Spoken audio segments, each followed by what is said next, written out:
क्यों? कोई पूछे तो कहना ग़ुलाम अली आया था, कोई पूछे तो कहना ग़ुलाम अली आया था। कि इमरान हो गया। हाँ ना। बिस्मिल्लाहिर्रहमानिर्रहीम। अस्सलाम वालेकुम नाजरीन, फ़िदा दिल और आप डेली मैदान देख रहे हैं और बहुत जल्द वो वक्त आने वाला है कि ये आपको सुनने को मिलेगा कि कोई पूछे तो कहना ग़ुलाम अली आया था।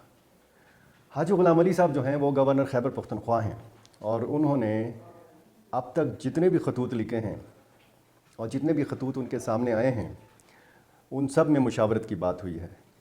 इलेक्शन कमीशन ऑफ पाकिस्तान ने एक ख़त लिखा गवर्नर खैबर पख्तूनख्वा को और सदर मुमलिकत डॉक्टर आरिफ अलवी को कि आप तारीख़ का ऐलान करें, चूँकि सुप्रीम कोर्ट का फ़ैसला आया था कि 90 दिन के अंदर अंदर आपने इंतखाबात कराने हैं।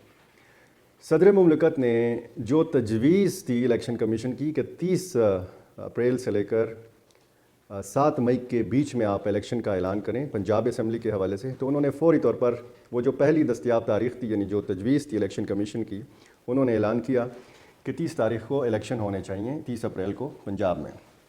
अब यही मामला जब गवर्नर ग़ुलाम अली के पास आया और ख़त मौसूल हुआ जुमे को, तो उन्होंने ये कहकर ये ख़त दबाए रखा कि जी ये ख़त जो है उनके प्रिंसिपल सेक्रेटरी के नाम आया है, तो वो इस ख़त को खोलने के मजाज़ नहीं हैं।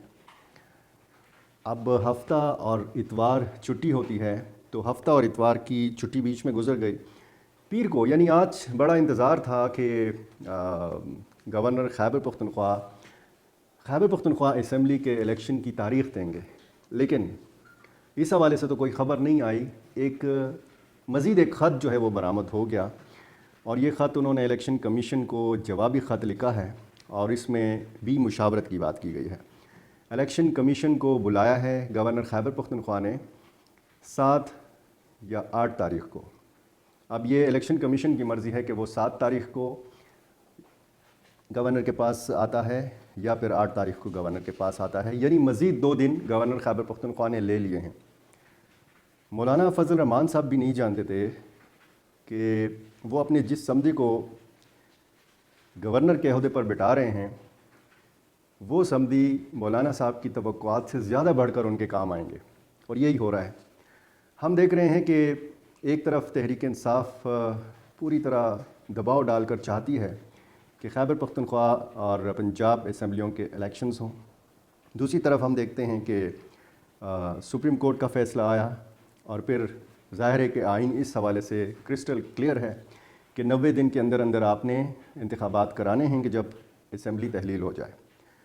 अब ये सूरत हाल जो है ये किस तरफ जाएगी, ये खेल कहाँ जाकर रुकेगा, क्योंकि हम देखते हैं कि ये ख़तबाजी का जो सिलसिला है ये तेज़ हो रहा है। अब आइंदा जो 2 दिन हैं वो काफ़ी अहमियत के हामिल हैं। इसमें आपने देखा कि मौलाना फजल रहमान साहब भी काफ़ी सरगर्म हैं, हुक्मरान इत्तेहाद के जो बड़े हैं उन्होंने सर जोड़कर मुशावरत भी की है। यहाँ से अगर इस मुशावरत का कोई नतीजा बरामद होता है तो फिर तो गवर्नर खैबर पख्तूनख्वा का भी काम आसान हो जाता है, वरना फिर मौलाना साहब तो वाज़ेह अंदाज़ में ये कह चुके हैं कि पंजाब असम्बली में और खैबर पख्तूनख्वा असम्बली के इलेक्शंस नहीं होंगे। अब ये इलेक्शन होंगे या नहीं होंगे ये एक बड़ा सवाल है। दूसरी जानिब अगर आप देखें तो तमाम सियासी जमातों ने इंतखाबात की तैयारी शुरू कर रखी है। कुछ जमातों ने बाकायदा ऐलान किया है, जैसे तहरीक इंसाफ ने बाकायदा इंतखाबी मुहिम शुरू कर रखी है। गैर एलानिया तौर पर कुछ सियासी जमातों ने इंतखाबी सरगर्मियाँ शुरू कर रखी हैं। जो उम्मीदवार हैं, ख्वाहिशमंद उम्मीदवार, उनसे दरख्वास्तें भी तलब कर ली गई हैं। जमात इस्लामी ने, अवामी नेशनल पार्टी ने, कुछ और जमातों ने बेशतर अपनी नशिस्तों पर उम्मीदवारों को बाकायदा टिकट भी जारी किए हुए हैं। बाकायदा उन्होंने ऐलान किया है कि कौन कौन से हलके पर उनके उम्मीदवार जो हैं वो इलेक्शन लड़ सकते हैं। ये बाकायदा तौर पर जहाँ जहाँ पे उम्मीदवारों का तयन हुआ है तो वहाँ पर इंतखाबी सरगर्मियाँ भी उन उम्मीदवारों की जानिब से जारी हैं।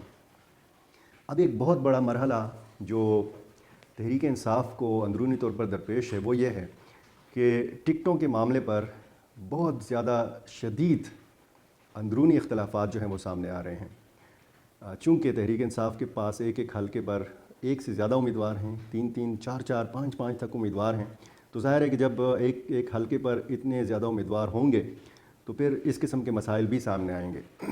کچھ سیاسی جماعتیں جو ہیں وہ قحط الرجال کا شکار ہیں، ان کے پاس امیدوار نہیں ہیں، ان کے بہت سارے حلقے جو ہیں وہ خالی جائیں گے۔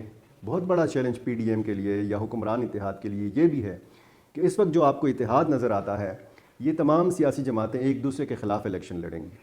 ان کا کوئی انتخابی اتحاد نہیں ہے، یہ حکومتی اتحاد تو ہے، انتخابی اتحاد نہیں ہے۔ اگر اس حکومتی اتحاد کے اندر کچھ 2 یا 3 جماعتیں مل کر سیٹ ایڈجسٹمنٹ کر لیتی ہیں تو تب ہو سکتا ہے کہ وہ تھوڑا بہت کارکردگی کا مظاہرہ کر سکیں، لیکن جو اس وقت پوزیشن تحریک انصاف کی ہے اور جو اس وقت تحریک انصاف کا چارج ورکر ہے، تو یہ ایک حقیقت ہے، اور یہ حقیقت پی ڈی ایم کے لیے، حکمران اتحاد کے لیے ایک تلخ حقیقت ہے۔